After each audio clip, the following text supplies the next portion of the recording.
You are listening to the Billy Dees podcast.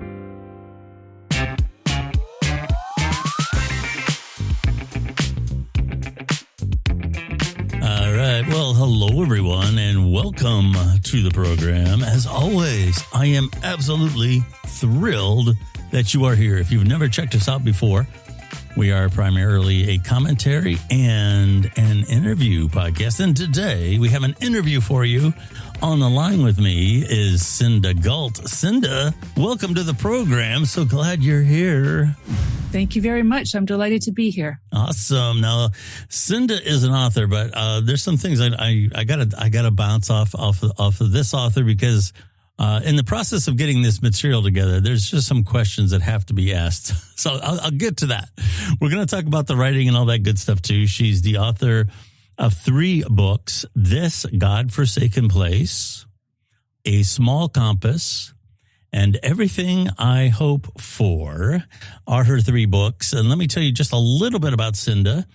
She is a person who really has an interest in women's lives and how they live their lives and what affects them and all that other kind of good stuff.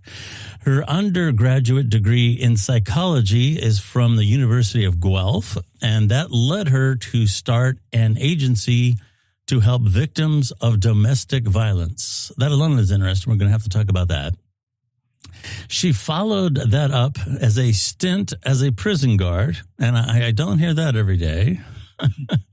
And she has an MA degree in criminology from the University of Toronto. She was inspired to complete a PhD in English from New York University, and she analyzed Canadians' women's writing from the identity years, which is generally referred to from 1965 to 1980. For another book, she wondered why Canada was the only Western country with no abortion law, and found answers in literary depictions. Now, you know I can't let that go by. Okay. I'm going to have to ask you about that. Her own fiction started with romance and developed into indie literary and historical fiction. Her stories envision tenacious women who will have their adventures, whether in the 19th century wilderness or contemporary urban settings. And her interest in female lives is now taking a new turn as her and her spouse go from 2 sons to 2 granddaughters. Well, congratulations on that. Thank you. All right, lot to delve into here. So you are in Canada. Is that where you're from?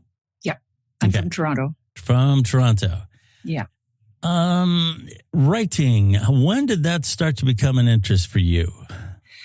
I started out not thinking of being a writer. I started out following my interests. And as you outlined there, that sort of took me to when I was an undergrad in the 1970s. I was one of those young feminists running around setting up rape crisis centers and shelters for victims of domestic violence. So those were years. And 1965 to 1980, it's kind of a given that I would have focused in on those years because they were the years that I was coming of age in. And the 2 main social movements in Canada at the time were, number one, second wave feminism, and that what we shared with the Americans as well. It was happening to all of us at the same time. And so all of those issues that came up at the time were very relevant to me because, you know, I was a young woman at the time. But another movement in Canada that would have differed somewhat from the U.S., not completely though, we were going through, with Pierre Trudeau as our prime minister, we were going through a sort of a Canadian nationalism time where it was a feel good about Canada type of nationalism. And we were very interested in getting to know ourselves and feeling very good about that. So those 2 things came together at the same time and fueled much of my interests at the time. And I went through, after being a prison guard, I went and did my MA. And after I graduated from that, I got the job of my dreams as an executive director of a social service agency. And I hated it. Really? I discovered about myself, I do not like managing people. I do not like it to be my job to make somebody else to do their job. That strikes me as being a mummy. And adults are not cute enough to warrant a mummy. So I had to figure out what anything you do for a living is going to involve its challenges and problems and whatever. And I had to decide what would be meaningful enough to me to make all of that worthwhile. And I always loved school. I always loved reading and writing. So I decided writing stories was going to be worth whatever hardship I had to endure. And at that time, of course, you can make that decision. You still have to make a living. So that's when I decided that I would write a romance. I had never read one before, but now I was consuming them by the dozens. They're tricky little suckers to write, because if you get two people together on page one to fall in love, that's the easy part. But you have to get them fighting for 350 pages and not make either one look like an idiot. So that's the challenge. So I made her a youth bureau police officer, and I made him an owner of a group home. And what they disagreed about was how to bring up children. So there came a day when she had to place one of her juveniles, and the only place in town that had a bed open was in his group home. And so that brought them together and gave them something to fight about, because they each had good points on either side. So that was the beginning of my writing. That was in 1988. That was a Harlequin super romance that was published. It was great fun. It went all around the world in different languages, that sort of thing.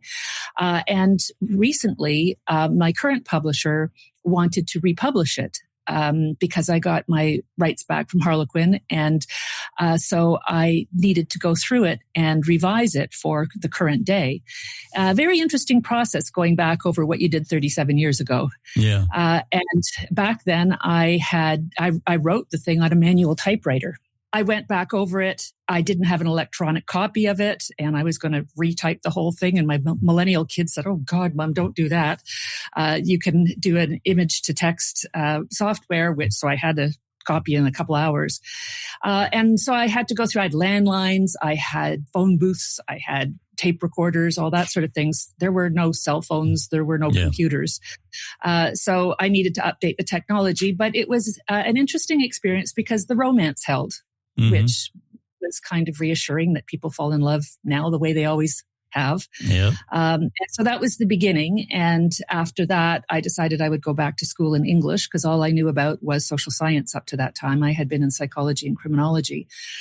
And so I went back, picked up courses, went on to do another MA, this time in English. And then I caught the bug academically and went on to do a PhD. It's at York University in Toronto. I've never gone to school in the United States. Okay. I misread that. My apologies. That's okay. Yes, I did. It's that program that's American in the brain. You see York, it's New York. It has to be a new in front of it. So I went through and did my MA or my PhD, and I did it on 3 female Canadian writers who came to publishing prominence during the years 1965 to 1980. And they were Margaret Atwood, Margaret Lawrence, and Marian Engel. And during that time, I also decided to have my babies. So that was also all at the same time. And when they mercifully went off to university themselves and I finished my degree, I had time to write again. And that's when I started writing the 3 historical fiction novels that you mentioned. Yes. So that's how I got into it. That's pretty, that's awesome. Well, you say you have a great background, a lot to draw on. And I think that's important for a writer. They say it's hard to be a good writer under the age of 30. With other things like singing and dancing, you have to start young. But 30 for writing is generally because you have to have the lived, and in the passage of time, I think is hard to explain to somebody. You really have to experience that. The way the social constructs change and all that type of thing. You have to be alive for that. But you also, obviously, lots of education, lots of draw on. That's fantastic. One of the things that you chose on my production sheet here is asking about what it was like to live in the 1970s. Now, I'm of the age where I was there, but I have a feeling my experience was a little different than what you're going to tell me about. What was life like in the 1970s? Well, you've just piqued my curiosity. You need to give me an overall idea of how you think it's different. Well, you mentioned the feminism, and I see touches of that. I'm going to get into that. So my suspicions are going like you have to ask bring in a permission slip from your husband to get birth control from your doctor. That's kind of where I suspected you were going to go. Now I may be wrong. Well, how was it different for you than what you think I'm going to say? Well, I was in grade school, and the 70s were a party. 70s here in the United States, they say life was simpler back then, and that's kind of a cliche. But we could make do with riding on our bikes, throwing things in the backyard. We were very active. And we didn't spend all day looking at our phones, looking at iPads. I think life was experienced by my experience of it, as a young boy was probably more exciting. And I did things, that typical things back then. Evel Knievel. Do you remember Evel Knievel? Yes, I do.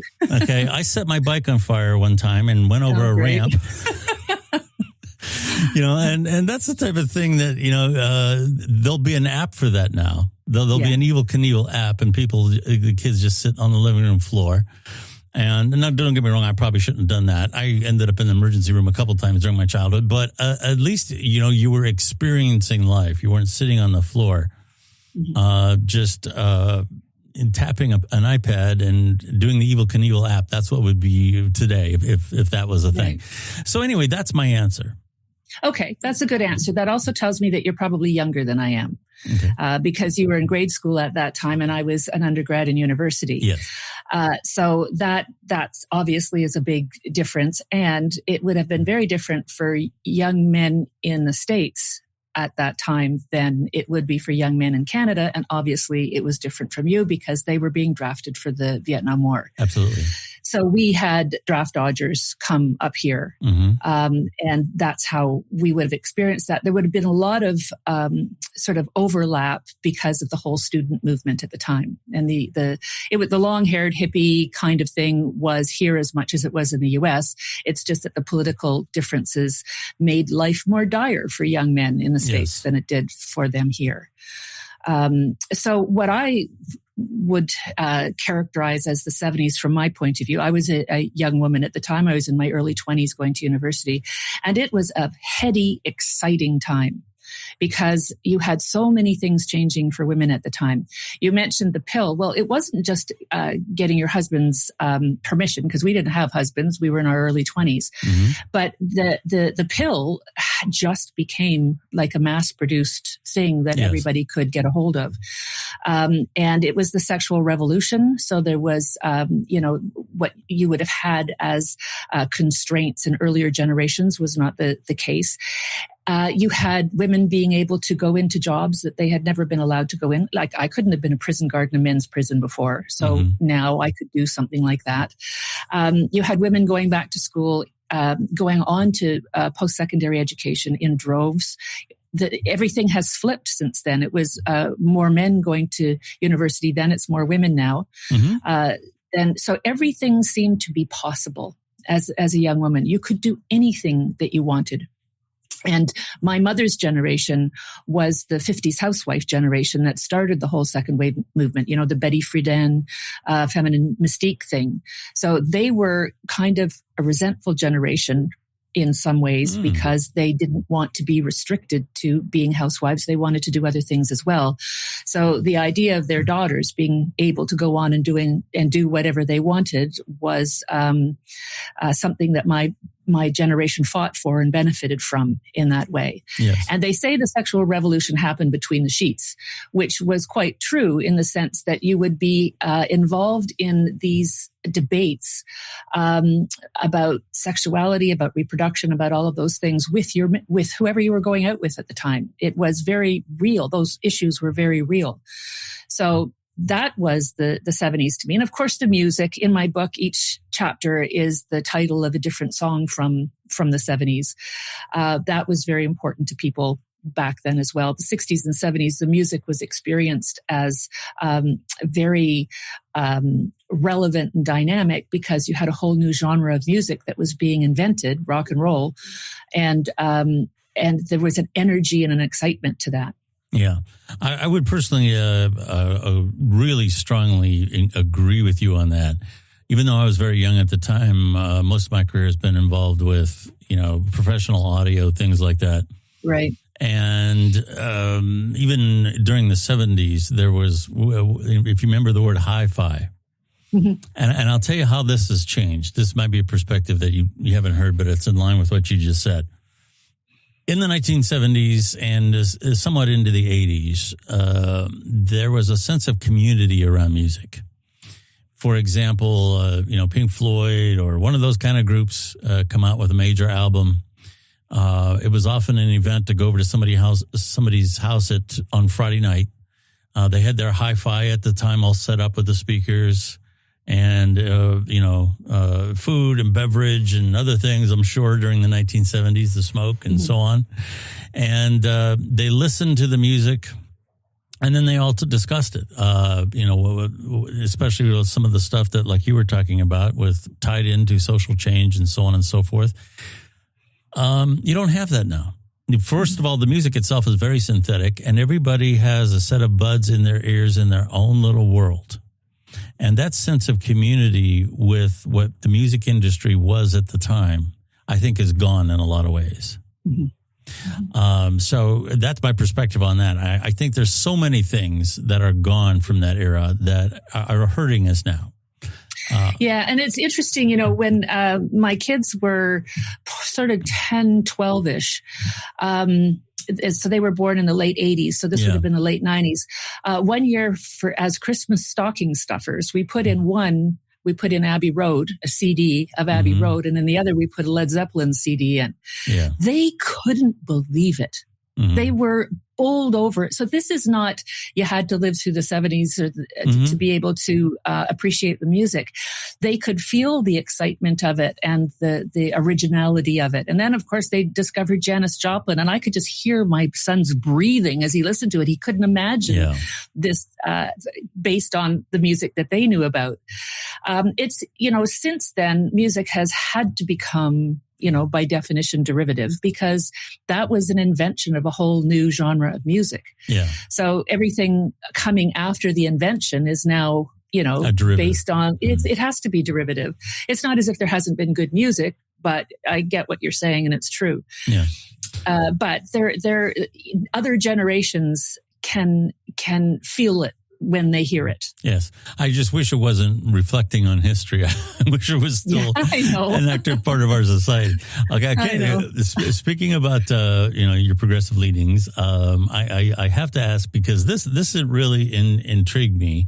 I just really discovered recently about abortion laws in Canada. I just discovered about that recently. I wasn't aware of that. Yeah. It doesn't seem like that is an issue in Canada. Why is that? Why, and how did you discover this in your literary endeavors? Okay. Well, it historically, this was part of living through the 70s, because we had a doctor named Henry Morgentaler. I don't suppose you've ever heard of him. I've heard that name. I can't not placing it. He was an absolute giant on the landscape in the 70s. Okay. A fascinating man.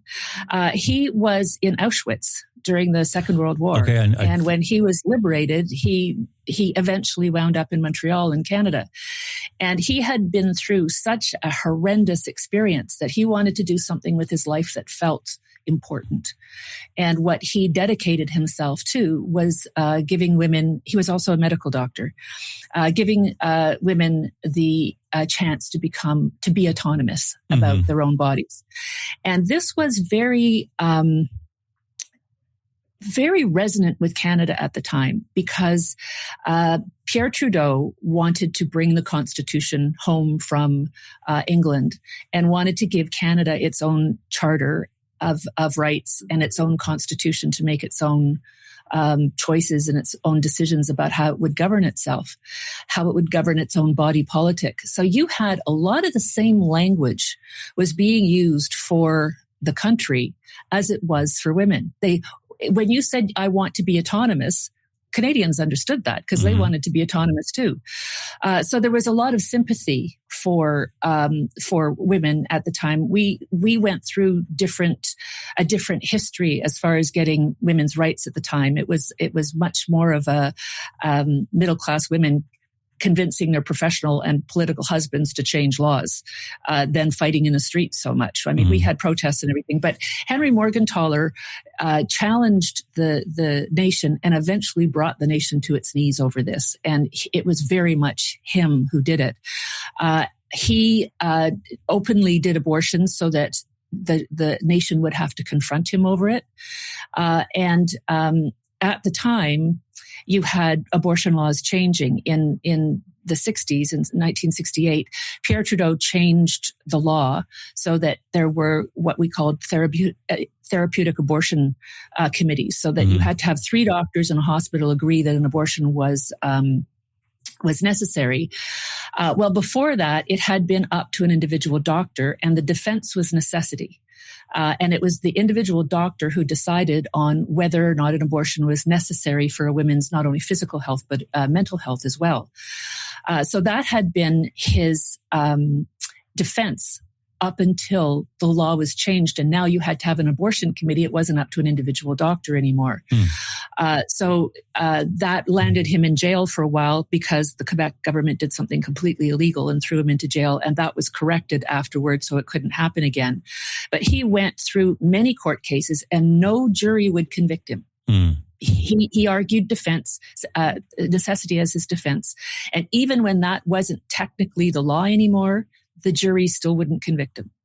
So it eventually went up to the Supreme Court of Canada, and in 1988 it was struck down. Now it was struck down for other technical reasons. For example, there are so many remote places in Canada that would not have a hospital with 3 doctors being on a committee. So if it doesn't exist, you don't have equality of opportunity across the country if so much of the country does not have the opportunity to construct such a committee. So there were other technical things involved in it, but it was struck down. So in order for a law to then, it had been in the criminal code since the late 1800s. So in order to come up with another law, you had to have consensus of, I think, at least 2/3. Well, that's like herding cats, isn't it? You know, you wouldn't get that in the States, and you certainly wouldn't get it in Canada. So what we do, we just sit without a law. And the fight is over funding, which is at a provincial level. That would be like at the state level for you, but not whether or not it's legal, because nobody would be able to get a consensus of any sort as to that we need a new law or what that new law would be if we did. So, I was curious about this because that lands us as the only Western country that does not have an abortion law. And I was curious about how that happened, just like you are. So I used my expertise and went back looking at novels that were written by Canadians, and trying to understand how it is they used this as a symbol in their books to understand the cultural underpinnings of how we wound up like this. And I noticed that each author that I analyzed used it in the sense that it was back off and mind your own business. Whether it was based on class or race or ethnicity or gender or whatever, the message was, you don't have, keep your opinions to yourself. We live in a culture that makes room for people having their own opinions about themselves. And I theorize that a lot of this has to do with Canada as a nation, how we started out. I mean, America is known as the melting pot, and everybody knows what America stands for. It's freedom, it's the American dream, and no matter where you come from, you're American once you get here. That's not the case in Canada because our culture has been split at the root from the beginning. We were made up, France and England fought tooth and nail for centuries over in Europe. And then they came over here and they fought tooth and nail over here. But there weren't very many people over here. So one ship coming up the St. Lawrence could decide who was going to run the country. And at the time, Americans were going through their War of Independence. And you have so much thanks that you do give to Lafayette, because he decided he was going to fight for troops and money for you and not for us. So that meant that the one ship coming up the St. Lawrence that was going to determine everything was a British ship and not a French ship. And that's all it took. So now we say, okay, well, we beat you at the Plains of Abraham. We've got the country. Let's be friends now. Okay. We're all here. It's really hard getting through the winters here. Why don't we just all be a country and be friends? And so that's so in order to survive, you had to acknowledge that you were two very different cultures in the same space, different languages, different histories, different everything. And that was not the case with the U.S. We also have much less of a Bible Belt here. Okay. It's just bigger in the States as everything is. So I think there's more of a sensitivity in Canada to leave people be with their own ideas about autonomy. Yes. You know, what they want to do with themselves. And there's not a pressure as much of a pressure to, well, it's a perennial question among Canadians. What does it mean to be a Canadian? And you get a million different answers, except that we're nice and we have big teeth and we smile a lot and we don't think anybody wants to be unkind to us. But other than that, we don't have that one singular identity piece that Americans have. So the idea is that you give people room. Yes. And I think that was played out in the novels that I read. Yes. That's some interesting stuff. I got to tell you, I kind of figured you were going to bring a lot to this interview, and you have fantastic perspectives here. I got to tell you, I think in terms of the religious right, I'm not personally religious one way or the other. I just don't really. I'm not really governed that much by beliefs in general. And there was a time when I was much more critical of the right than I am now. I agree with you there for a while during the 1980s and during the 1990s. The evangelicals wielded a lot of power in our government. And I would always get nervous when one of them won an election because they would say things like, well, God has spoken, when they that's exactly what our founding fathers said. Don't do it. You don't want to claim divine providence in an election. That's the last thing you want to do. Okay. Don't do it. But as the years have gone on, I think the tide has turned the other way now. I think, people who want to express their beliefs for whatever reason and talk about Jesus or whatever as, part of what drives them, part of their identity, a lot of times they feel like they need to keep that quiet. They don't want to be perceived as a religious zealot or someone with a closed mind. And I've actually started to have a little sympathy for them now. The Charlie Kirk shooting was a prime example of that. I got to tell you, some of the things that I saw online, some of the from the left celebrating and mocking the shooting would be something that you would never tolerate from the religious right. So I started to become a little bit more sympathetic to their existence. They should be able to talk about their rights, talk about their beliefs as much as anybody else. Is that something you've perceived, or am I wrong here in terms of what's happened on your side of the fence?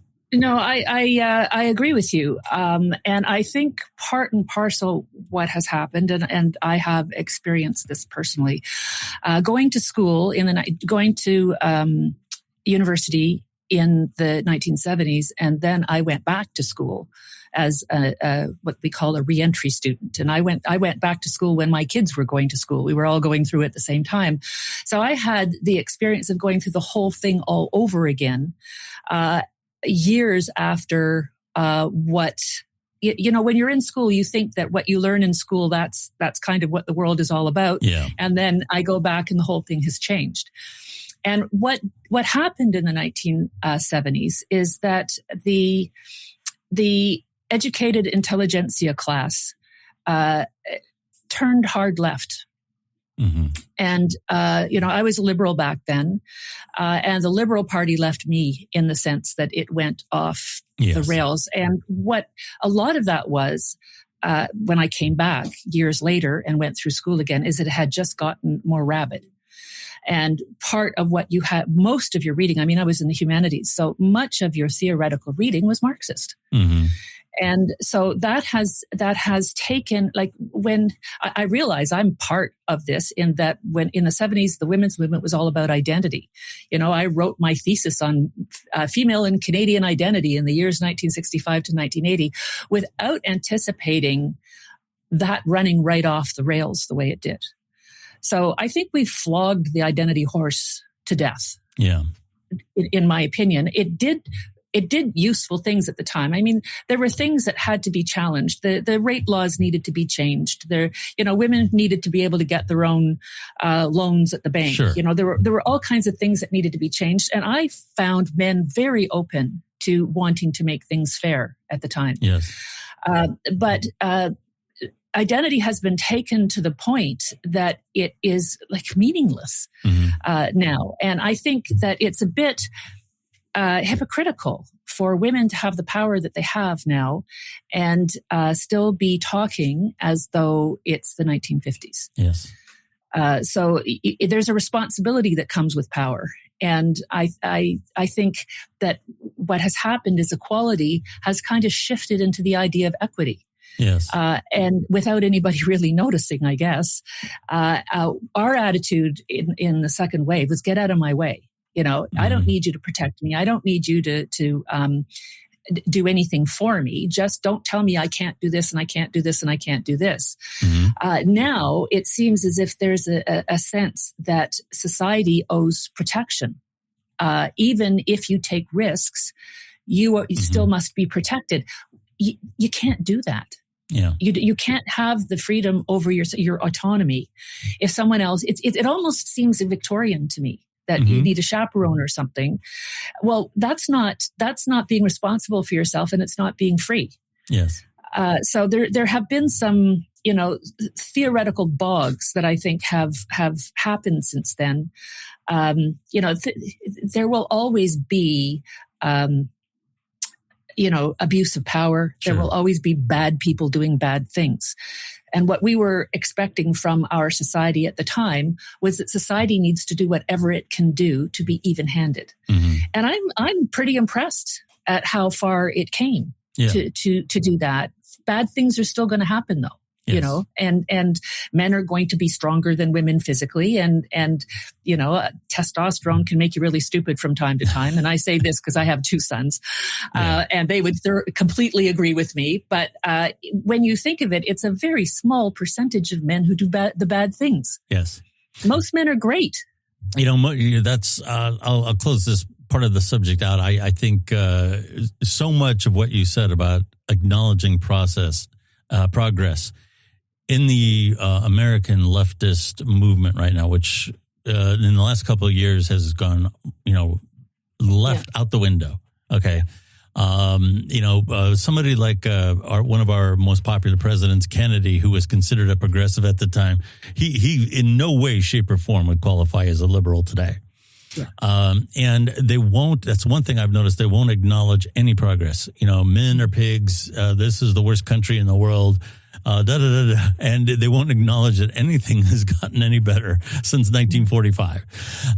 And that's not to say that there isn't work to be done, but I do agree that any type of social progress, that we've come a long way in a lot of different ways. And I just wish that people would at least acknowledge that so we could all agree on what the problems still are.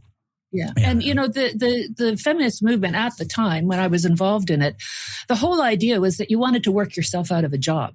Mm-hmm. It was our job to say, this isn't fair, this isn't fair, this isn't fair. Let's fix it. And then we don't need a feminist movement anymore. Yeah.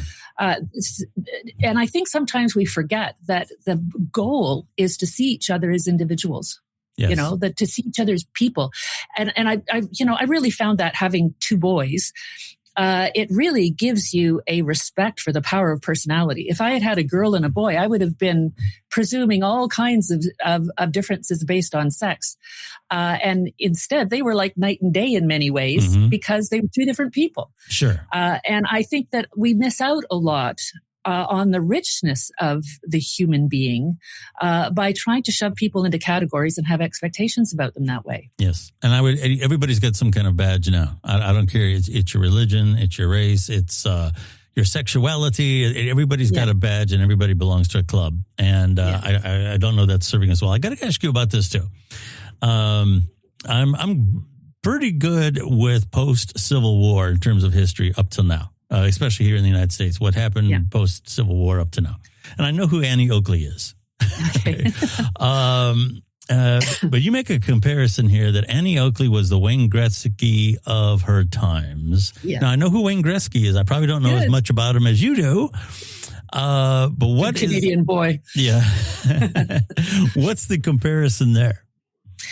I'd say that Annie Oakley was the Wayne Gretzky of her time with a rifle in her hands instead of a hockey stick. Wayne Gretzky was so far and away better than anyone else at doing what he was doing. And so was Annie Oakley. I suspect there was a certain perceptual thing with both of them that they were just born with. And she could, she was in a man's sport, being shooting rifles, and she was just so much better than anybody. And I found her fascinating as a person. She was sort of the epitome of a feminist in that she was kicking male butt everywhere in what she was doing every single day, but she was not aligned with the women's movements at the time. She was not at all. So you would probably hear much more about her if she were a heroine of the political left, but she was not. Yeah. Interesting.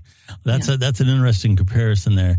One of the things that you talk about is what does and does not survive history. And I know there's an old saying that the history is written by the victors. That's what you often hear. And I think that's true to a point. And I can tell you in one case where it didn't happen, and that's in the American Civil War. For whatever reason, the South, the writers in the South, the papers in the South, the universities in the South documented post-Civil War in the United States. And that's how General Lee became a hero. General Grant became a butcher. And I'm not exactly sure why that happened, but that's one time when the losers wrote the story. What is when you talk about what does and what doesn't survive history? What are you referring to?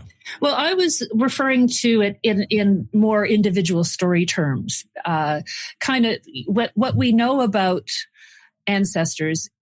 We know facts. You can probably find out what do you know about your great-great-great-grandparents, for example. You can find out when they were born, when they got married, when they had kids, when they died. And those are the facts that you know, and you probably don't know much more about them. I mean, if you were lucky enough that somebody wrote a journal that came down through the generations, you would know more about them. But the things that don't survive are their hopes, their dreams, their disappointments, their secrets, their, the sort of the human aspect of it. And that's what a writer breathes back into the story. And the thing that really hit me about this was I was researching for my first novel, this Godforsaken Place, and I came across a fur trader's journal from earlier in the century in 1806. And there was an asterisk, and down at the bottom of the page, it said, "An extraordinary thing happened tonight. One of Mr. Haney's Orkney lads," and just to let you know, the Hudson's Bay Company hired young Scottish men from Orkney in Stromness. Apparently, they were easier to control than their British counterparts, who were quite unruly. But the Scot farmers were, more complacent, temperament-wise, and so in this little asterisk at the bottom of the page, it said one of Mr. Haney's Orkney lads asked to stay behind tonight and warm himself by the fire. And I told him that was fine. I went up to bed. And then a short time later, one of my employees came and knocked on my door and told me I had to come down. And I went down, and there, among much lamentation, was an Orkney lad in the middle of giving birth on the hearth. Mm. And my head exploded. This is a story that is demanding to be told. Mm. So I wanted to go out and find out who she was and tell her story. And I discovered her name was Isabel Gunn. She had cut her hair, disguised herself as a man, got hired on by the Hudson's Bay Company to come over and work in the fur trade. And she lasted 18 months, and she was outed by having a baby on the hearth of a fur trading company. It was in Canada then. It's in North Dakota now, a place called Pembina.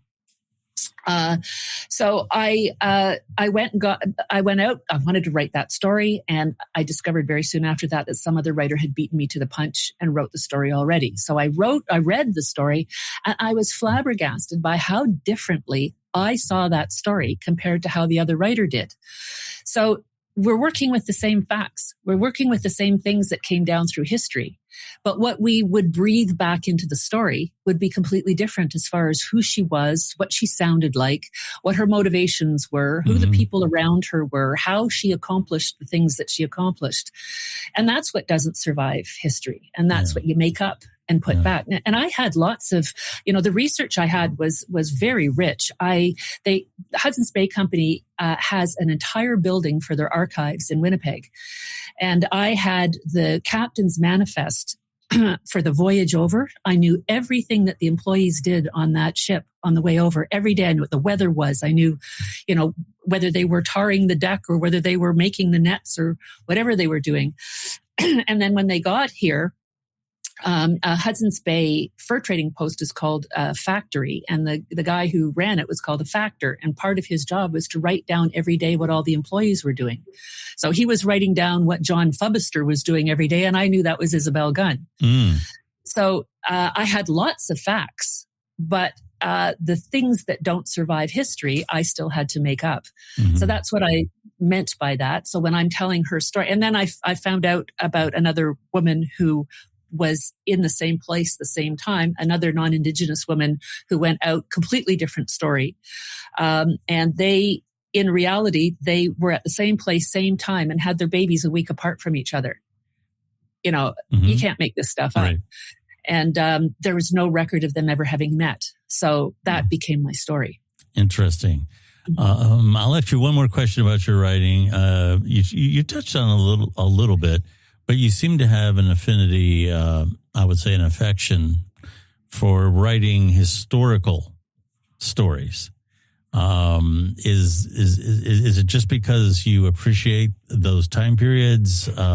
Is it you can imagine a story happening in those situations a little better? What is it about that? Well, I think it has more to do with my education because I'm a Canadianist, so this is my jam is to go back into into history, in Canadian history. So my first novel was a romance, so that was contemporary. And then I went back into the 1885. When I started researching for that, I started researching the Jesse James gang because I had just finished, many years of doing a PhD and bringing up two kids. And I had these two huge responsibilities on my shoulders for so long that when I graduated and they went off to university and I suddenly had some time to devote to something that I wanted to do, I felt like galloping over the plains with the wind in my hair, being as free as I possibly could. So I just thought, I'll research the Jesse James gang because they got to ride horses and do whatever they wanted to do. And while I was researching them, I was surprised by how close American and Canadian history were at the time, because just over the border, you had the Louis Riel rebellion going on. And after that failed, Gabriel Dumont, who was Louis Riel's right-hand general, he escaped down into the States for political refuge after. And when I discovered that I found him an interesting guy because he was a military general very talented, good tactician from all accounts. And probably if he had been given free rein, that rebellion could have turned out very differently. But Louis Riel kept on saying to him, God doesn't want you to do that. So he was fighting a war with one hand tied behind his back. And I was surprised that a military man would do that, that he'd stand back like that. I would have expected him to fight more for what he thought he could do. Anyway, he wound up at the Bill Cody Wild West show in New York, and at the same time that Annie Oakley did. Okay. And I was fascinated with her. So that gave me a destination for the epic journey that I was going to send my fictional protagonist on. As far as that started me writing an historical. And then it was while I was researching for that one that I came across that little footnote that initiated the second one. And then the third one was different because it was a time I didn't have to research because I lived through it. But apparently if the story is more than half set, at least 50 years ago, it's historical. So most of it's in 1972. So I'm walking, hot talking historical here. Yeah. So that's how those three came. My next book that I'm going to write is going to be a more contemporary book. So it's not as if I've decided that I'm only going to write historical. I actually have a children's book coming out this year. Okay. And then the abortion book that you were talking about, it has been published already, but it's going to be republished by my current publisher. So that's a nonfiction book. So it's not as if I'm married to historical fiction. I just find a whole lot of things interesting. Yeah. You mentioned Jesse James, and that kind of ties into what I said earlier. I'd be curious if you'd agree with me on this or not. Jesse James was one of those characters that was romanticized largely by the South. This was post-Civil War, and the Southern papers and the Southern writers championed him because he was antagonizing what were perceived as power structures in the North as far as the railroad owners. Yeah, the carpetbagger kind of thing. Yeah. And he was a criminal. Yeah. I know he's made out to be some sort of like a Peter Robin Hood. But he wasn't that. No. Very good. But he got to ride horses. He did ride horses. Is absolutely new. Boy, I got to tell you, we have been talking to Cinda Gault. And this has been a fascinating conversation. I'd love to have you on again. I'd love to come on again. 3 books, Everything I Hope For, A Small Compass, and This Godforsaken Place. 3 books. Where can people find these books? Well, you can get them from you can get them on Amazon, as you can get everything on Amazon. Yes. You can also get it from my publisher, Grey Goose Press. You can also go to my website. If you Google my name, all of this stuff comes up. And on my website, if you express interest in the book, there's a link that you can click that will take you to be able to buy it straight from the publisher. Yes. Interesting. It's so nice. A social media presence. Do you want to mention that? Well, if you Google my name, my Facebook, Instagram, X, everything comes up. Oh, you're on X. So. That's fantastic. I didn't find you on X. I'll have to find you on X. Okay. And LinkedIn and, all of the stuff. Okay. That you're supposed to do these days while you're promoting. Yes. Well, a contemporary bit of news today. It's kind of connected to the history that we both have. Prince Andrew seems to be in a lot of trouble. He does. Yes, he was arrested today. Yeah. And the American women's Olympic team beat the Canadians. Oh. But I suspect we'll get our revenge when the men meet. Okay. You might very well. Again, This Godforsaken Place, A Small Compass, Everything I Hope For, the books, Cinda Gault, the author. So thank you so much for being here, Cinda. It was lovely to meet you. Likewise. My name is Billy Dees. You can find the Billy Dees podcast anywhere podcasts are found. We are on all the major podcast platforms, and we have over a 10-year history now. So we're real easy to find anywhere you find podcasts. You can find me on X at Billy Dees. Real easy to find. That's kind of like my social media home. X is very trending. It's very topical. It's very real time, and it fits in with podcasting very well. Thank you very much for listening to us today, and we will talk to you again very soon. I'm Billy Dees and host of the self-titled podcast, The Billy Dees Podcast. We are primarily an interview and a commentary-based podcast featuring authors and creators talking about their craft, advocates for community issues, and myself and an array of co-hosts discussing current events. There's no partisan ranting and raving going on here, just great content. You can find the Billy Dees Podcast on your favorite platform and on Twitter at Billy Dees. Thank you, and I hope you listen in.